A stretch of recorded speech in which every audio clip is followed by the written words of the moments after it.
できればね、これ上層部の方見ててくれたら、いやもうちょっと連絡よこせよ、マジで。できれば上層部の人見て、インスタから連絡ください。もうちょっと許せないわ。すげえ使ってるからね、あんたのところマジで。いや、マジで対応悪いとこと対応いいとこもう本当にすげえ違うし、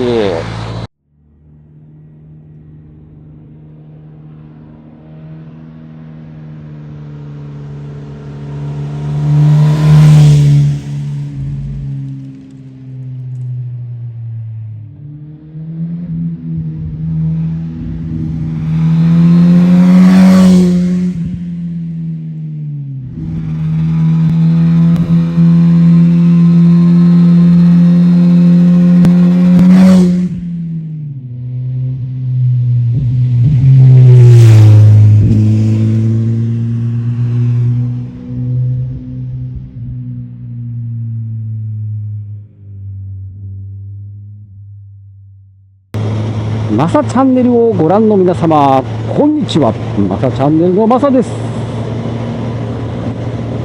今日は愚痴るよ。今日は愚痴るよ、マジで。こちら、今日レンタルしております。刀ですね。鈴木刀です。これね、2019年に衝撃の復活劇を遂げたですね、伝説のバイク、刀ですね。刀といえばね、やっぱりね、フロントホイールがでかくてね、で、舘ひろしがですね、手放しで銃を撃つっていうね、そのイメージが僕は強いんですけど、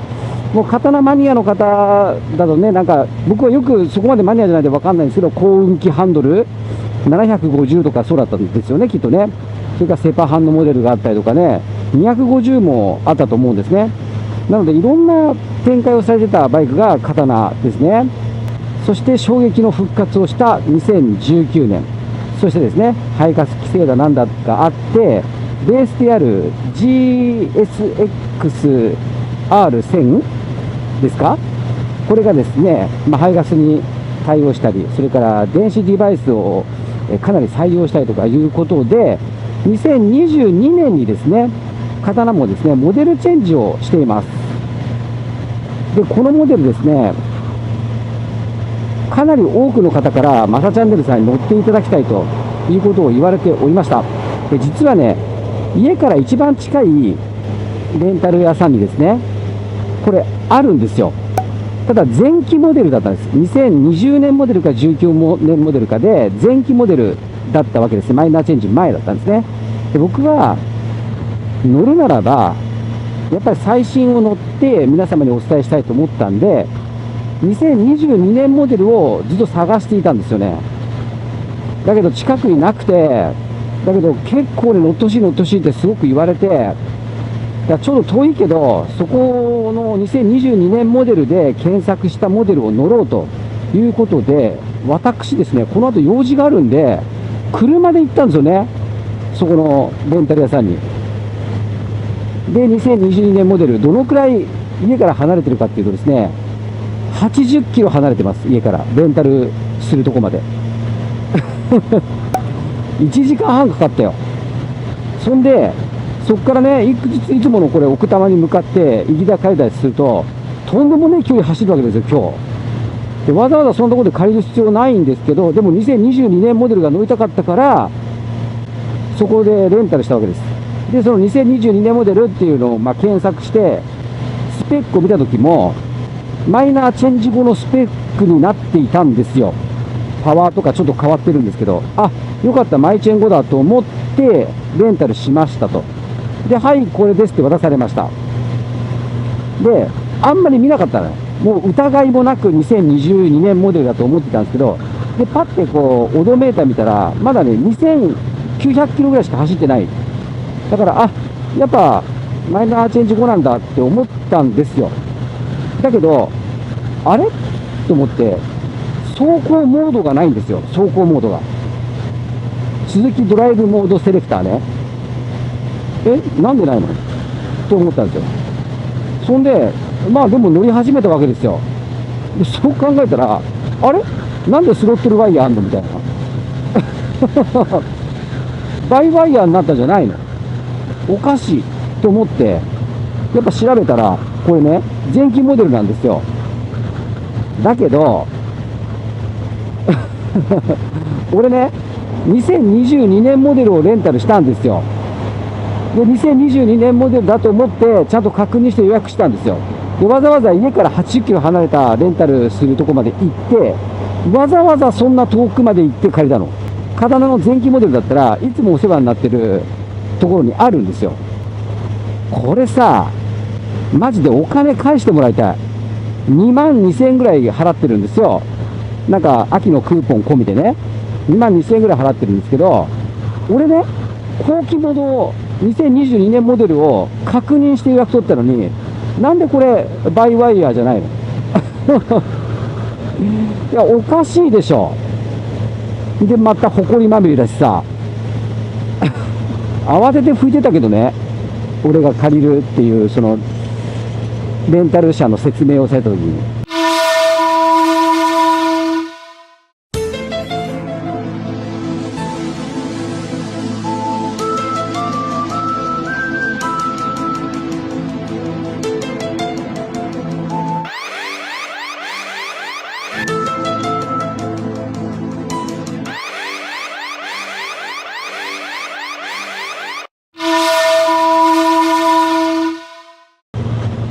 いやー、おかしいよね。なんか、前もあったけど、本当にこの車両もうあなたで最後ですみたいな、もうすぐこれで売りに出しちゃいますみたいな、もう本当にタイヤも擦り切れて、ひび割れてるようなのも一回借りたことあるし、それも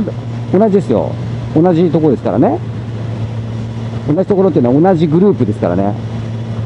いやー、なんかね、これね、ずさんだと思うんですよ。この体勢が。シート高もね、重量も変わらないから、別にその足つきチェックとかそういったのはね、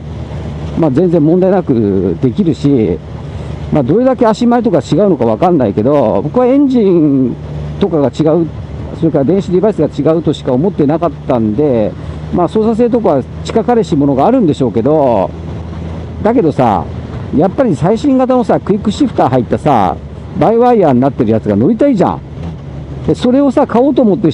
る人がさ、俺のレンタルバイク出たもの勝負を見たりとかするわけじゃないですか。まあ、もしかしたら中古で狙ってる人ももちろんいるんだとは思いますけど、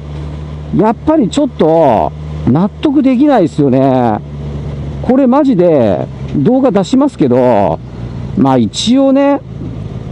レンタル元のグループの名前は伏せますけど、さ、レンタルの大きいグループって言ったらさ、もうそれしかないでしょ。レンタルバイクで有名なところでさ、数字が入ってる、レンタル数字っていう、もう言っちゃってる。ちょっと納得できねえなと思って。まさちゃんの動画、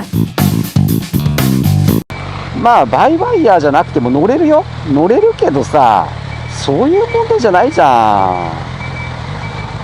ごめんなさい。なんかね、そういうのもなんかちょっとこう、僕はね、少ない休みを削ってレンタルして、で、皆様に正しい情報を伝えようと思って一生懸命やってんのに、なんかすげえ裏切られた気持ちがして、なんか本当にショックでした。っていう話です。もう、まあでも刀素晴らしいよ。前期モデルでこんだけ素晴らしいから、後期モデルはもっと素晴らしいんだと思うけど、いや、できれば後期モデルが乗りたかったです。というお話でした。できればね、これ上層部の方見ててくれたら、いやもうちょっと連絡よこせよ、マジで。インスタのね、概要欄にインスタのリンク貼ってあって、俺そのレンタルの会社何個か借りたところをフォローしてるんですよ、店舗を。だから分かるはずだから、今回借りたところはフォローしてないけど、まあ、インスタあるかどうか分かんないけど、できれば上層部の人見て、インスタから連絡ください。もうちょっと許せないわ。すげえ使ってるからね、あんたのところマジで。そこしかないっていうのもあるけど、いやマジで対応悪いとこと対応いいとこもう本当にすげえ違うし、悪いけどいつもお世話になってる元奥レンタルの大宮差し置き店さんとか素晴らしいよ、対応。いつもピカピカにして洗車して渡してくれるしね。まあいろんなバイクの小売店とかに委託してるのは分かるんですけど、やっぱり委託するにしてもちゃんとしたなんていうのかな、こう社員教育っていうか、そのレンタルはこういうふうにしてくださいっていう教育と、それからやっぱりアンケートだよね。アンケートとか取ってこれがダメだったとかっていうのちゃんと吸い上げてさ、ちゃんとやろうよ。全国展開してんだから。ということで、マサチャンネル、怒りのマサチャンネルでございました。というわけでね、刀のね、レンタルに関してはね、もし間に合えば下に概要欄にね、貼り付けておくので、ぜひ、見ていただけたらと思います。あ、そうか、レンタルバイク出たもの勝負の再生リストを貼り付けておきます。それでぜひ見てください。いろんなレンタルバイク載っています。そしてね、レンタルの大手のところの上層部の方、インスタから連絡ください。以上です。別に文句言い出して金返せよとかそういうことじゃないですよ。そんなこと言わないですけど、ちょっといや、俺が教育するよ。接客業なんだけど、俺がさ、こういうふうにやった方がいいよっていうのをもう何回も書いてるから、ちょっと教育するから言って、委託して俺に、マジで。はい、さようなら。